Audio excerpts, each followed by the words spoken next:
सातव्या मुलीची सातवी मुलगी या मालिकेच्या आजच्या भागात आपण पाहणार आहोत. नेत्रा आणि इंद्राणी त्यांच्या रूममध्ये विचार करत बसलेल्या असतात, तर दुसरीकडे मनोरमाची शक्ती ज्या हाडामध्ये एकवटलेली असते ते हाड रूपाली हातामध्ये घेते आणि त्यानंतर अचानक तिच्या डोळ्यांसमोर एक प्रकाश चमकतो आणि तोच प्रकाश नेत्रा आणि इंद्राणी यांच्या डोळ्यांसमोर देखील चमकतो आणि त्यामुळे त्या दोघीही खूप घाबरतात. त्यांना काही वेळ समोरचं काहीच दिसत नाही, तर दुसरीकडे रूपालीसुद्धा खूप घाबरलेली असते. तिचा हात थरथर कापत असतो, तिला वेदना होत असतात, मात्र तरीही ती ते हाड काही सोडत नाही आणि रूपालीची अवस्था बघून अस्तिका मात्र घाबरूनच 4 पावलं मागे सरकते.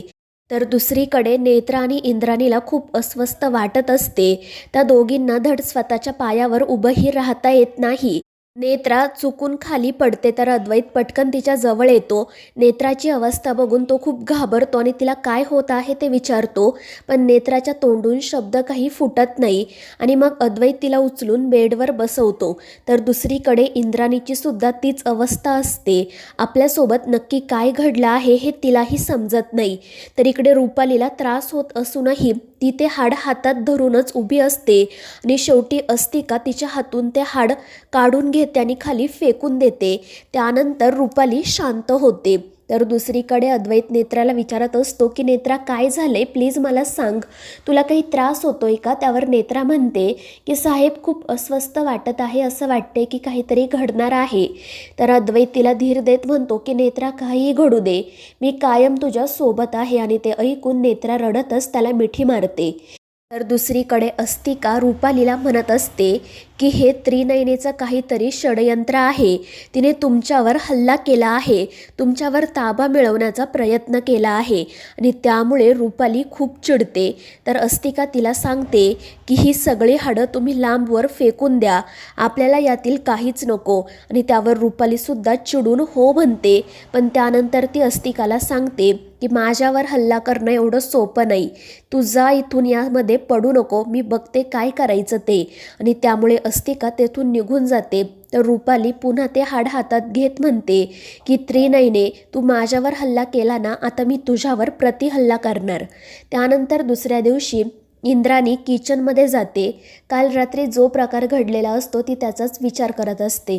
त्यानंतर नेत्रासुद्धा त्या ठिकाणी येते. ती इंद्राणीला विचारते की आत्या, आपल्याला वरसईला जायचं आहे ना?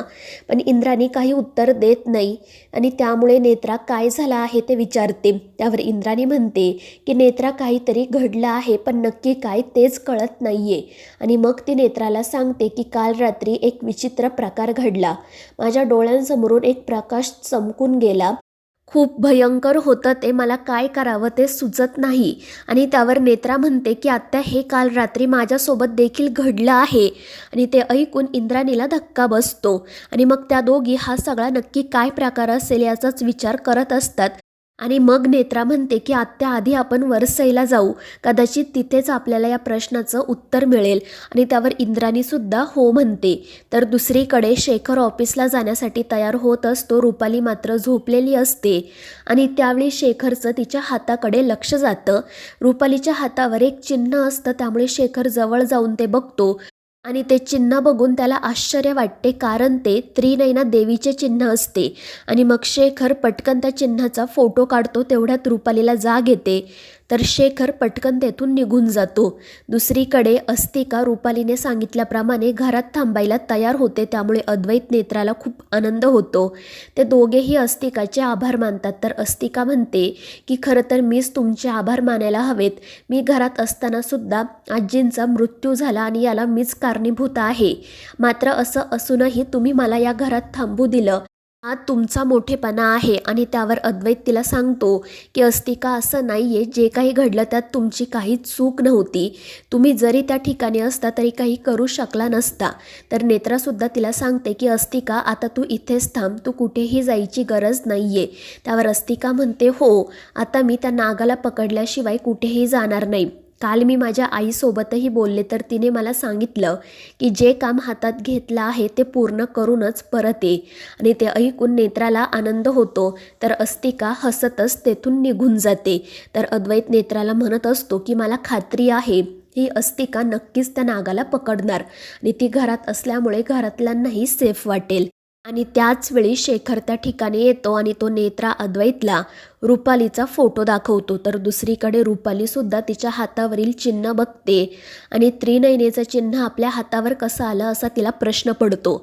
ती ते चिन्ह काढून टाकण्याचा खूप प्रयत्न करत असते, पण तिला ते शक्य होत नाही. त्यामुळे तिच्या लक्षात येतं की हा नक्कीच त्रिनयनेचा काहीतरी डाव असणार. त्यानंतर नेत्रा ते चिन्ह इंद्राणीला दाखवते, पण इंद्राणी म्हणत असते की हा रुपालीचा काही डाव तर नसेल ना. त्यावर नेत्रा म्हणते, नाही आत्या, मला नाही तसं वाटत. विरोचक त्रिनयना देवी आईचं चिन्ह त्याच्या हातावर का गोंदवून घेईल. आणि त्यावर इंद्राणी म्हणते की हे सुद्धा खरं आहे, पण मग हे चिन्ह तिच्या हातावर नेमकं कसं आलं. आणि त्यावर नेत्रा म्हणते की आत्या, असं तर नसेल ना की देवी आईने विरोचकावर हल्ले करायला सुरुवात केली आहे आणि हेच ती आपल्याला या चिन्हातून सांगण्याचा प्रयत्न करते. त्यावर इंद्राणी म्हणते, पण तुला खरंच असं वाटतं का की विरोचकाचा अंत एवढा सोपा असेल. त्यावर नेत्रा म्हणते, पण मग या चिन्हाचा दुसरा अर्थ तरी काय आहे. मला पूर्ण खात्री आहे की देवी आईने विरोचकावर हल्ला केला आहे आणि काल रात्री आपल्या डोळ्यांसमोरून जो प्रकाश चमकून गेला त्याचाही हाच अर्थ असेल की विरोचकाचा अंत जवळ आला आहे. मात्र त्या दोघींचं हे बोलणं नेमकं अस्तिका ऐकते. दुसरीकडे रुपाली ते चिन्ह काढून टाकण्याचा प्रयत्न करत असते. अस्तिका धावत पळत तिच्या जवळ जाते आणि ती रुपालीला म्हणते की हे विरोचका, आपल्यावर हल्ला झाला आहे. काल त्रिनयनेने तुमच्यावर हल्ला केला आहे आणि त्याच हल्ल्याचं प्रतीक म्हणजे हे चिन्ह. तुम्ही लवकरात लवकर हे चिन्ह तुमच्या हातावरून काढून टाका. आणि ते ऐकून रुपाली रागातच एक सुरा हातात घेते, पण ती तिच्या हातावर वार करणार इतक्यात फाल्गुनी त्या ठिकाणी येते आणि मोठ्याने ओरडते. त्यामुळे रुपाली रागातच तिच्याकडे बघते, तर फाल्गुनी घाबरून तेथून निघून जाते.